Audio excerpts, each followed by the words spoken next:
هاي أطيب شخشوخة تسوينها، سهلة وسريعة.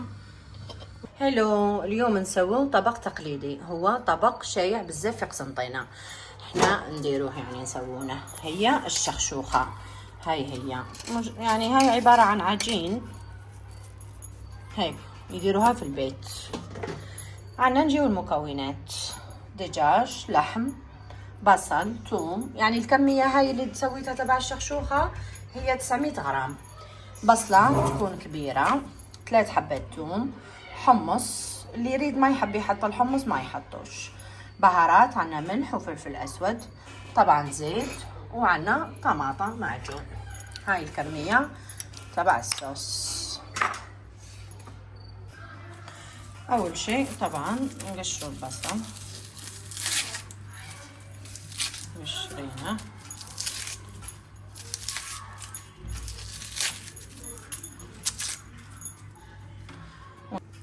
والثوم،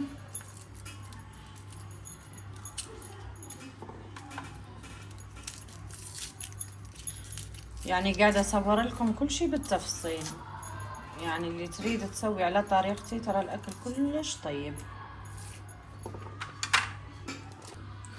مثل ما عودتكم أنا أبد ما أسوي البصل في الخلاط، يعني على طول أقصه ما يجيني أطيب.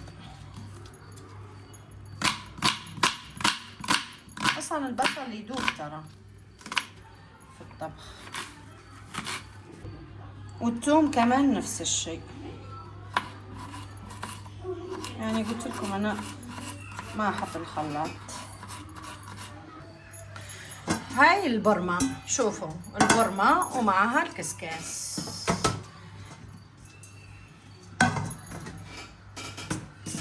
أول شيء جيبين الزيت، جيبين البصل والثوم، جيبين الدجاج واللحم، بهارات، الملح والفلفل الأسود والحمص، ونحطوها على النار. شوفي خليها تتقلى زين، كلش زين لازم تتقلى. سر نجاح الطبخة هو المكونات يتقلاو زين. في الوقت هذا نجيبو شوي زيت وتخلطين بيدك.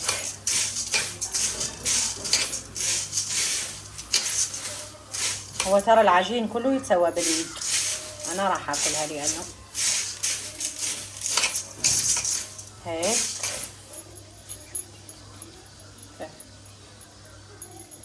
بعد ما تقليت تجيبين وحطين المي،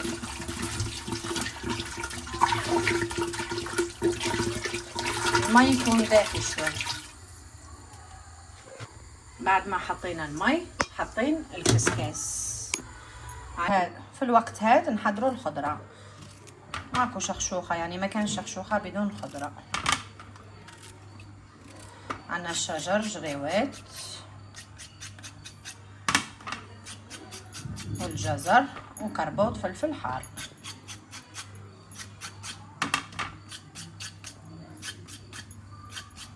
الطريقة كلش سهلة ترى، خاصة اللي متزوجين جدد ولا يريدون يتعلمون الطبخ. يعني طريقتي كلش زينة في الشرح. هيك لما تشوفيها تفور خليها تفور، اوكي. لما تشوفي المي يغلي جيبين الخضروات تبعك اللي غسلناهم وحطيهم، ورجعي الكسكاس. لما نشوف هيك البخار ونحيوها، نجيبو هيك شي وتفرغينه فيها. بعد ما فرغناها تجيبين شوي مي هيك نفس الطريقة وتبخين. تبخين وتحركين بيدك، تبقاي تحركين بيدك. هي تجيكم حارة بساعة عادة، لازم تبخينها زين.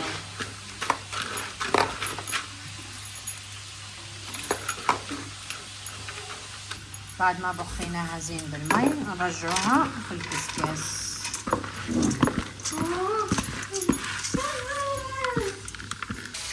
رجعيها فور للمرة الثانية.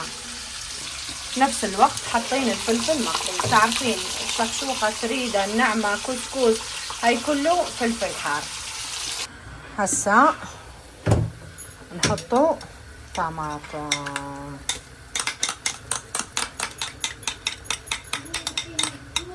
هسا نحيوها، شوفوا شلون فارت. هسا نحيوها، نجيبو هيك، شفناه من قبل لما سوينا تريدة الموز وتفرغينه. ونجيبو الزبدة. الزبدة تكوني تخرجيها يعني ب10 دقائق قبل وتخلطين. بعد ما صارت هيك الصوص تخينة نطفيه عليها، وتجيبين هاي وتحطين الكسكس، ونجيبو الصوص ونرميوها هيك. هيك تصير الصوص، وما تحركيهاش حتى تنشف. هسا بعد ما نشفت نطفيو عليها ونخليها ترتاح لمدة دقيقتين. هسا نسقيه، وتجيبين تزينيها بالخضرة اللي سويتيها. دقيقة.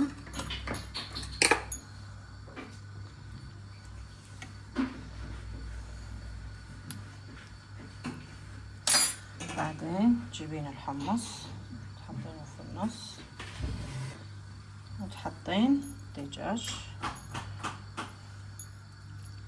هيجي، وهيك نكون خلصنا.